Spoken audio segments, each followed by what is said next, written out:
ಸ್ವಾಮಿ ಶರಣಮಯ್ಯಪ್ಪ ಅಯ್ಯಪ್ಪ ಭಕ್ತಾದಿಗಳ ಗಮನಕ್ಕೆ ಭಗವಂತರ ದಿವ್ಯ ದರ್ಶನಕ್ಕಾಗಿ ಬರಕುಂಡ ಚರಕುಂದಿ ಮಾರ್ಗಗಳು ಭಕ್ತಾದಿಗಳ ಸಂಖ್ಯೆ ಅಲೆಗಳ ರೀತಿ ಹರಿದು ಬಂದಿರುವುದರಿಂದ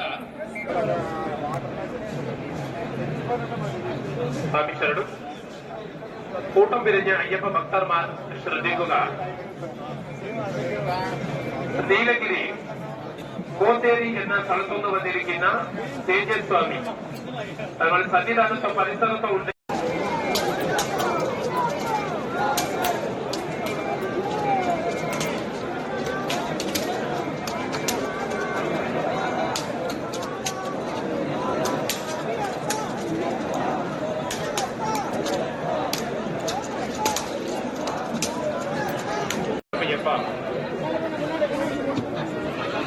സ്വാമിയെ ശരണമയ്യപ്പ പെരുന്തയിലെ ദർശനത്തിനായെത്തിയ ശിവശക്തിയ സ്വാമികൾ സന്നിധാനത്ത്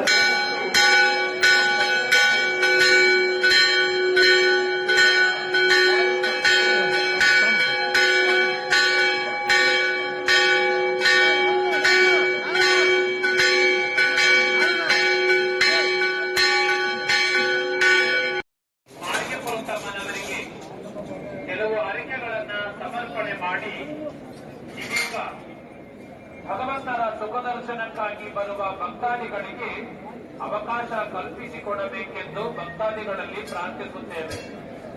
ಭಕ್ತಾದಿಗಳ ಸಂಖ್ಯೆ ಅಲೆಗಳ ರೀತಿ ಹರಿದು ಬಂದಿರುವುದರಿಂದ ಭಕ್ತಾದಿಗಳು ತಾವುಗಳು ತಂದಿರುವಂತಹ ಬೆಲೆಬಾಳು ಅಲೆಗಳ ರೀತಿ ಹರಿದು ಬಂದಿರುವುದರಿಂದ ತಮ್ಮ ಜೊತೆಯಲ್ಲಿ ಬಂದಿರುವ ಚಿಕ್ಕ ಚಿಕ್ಕ ಮಣಿಕಟ್ಟ ಚಿಕ್ಕ ಚಿಕ್ಕ ಮಾಳಿಗೆ ಪುರಗಳು ವಯಸ್ಸಾದ ಅಯ್ಯಪ್ಪ ಭಕ್ತಾದಿಗಳನ್ನು ನೂಕು ನುಗ್ಗಲು ಮಾಡದೆ ಸಾವಧಾನವಾಗಿ ಭಗವಂತರ ಸ್ಥಿತಿಯ ದರ್ಶನಕ್ಕೆ ಕೈ ಹಿಡಿದು ಕರೆದೊಯ್ಯಬೇಕೆಂದು ಭಕ್ತಾದಿಗಳಲ್ಲಿ ಪ್ರಾರ್ಥಿಸುತ್ತೇವೆ.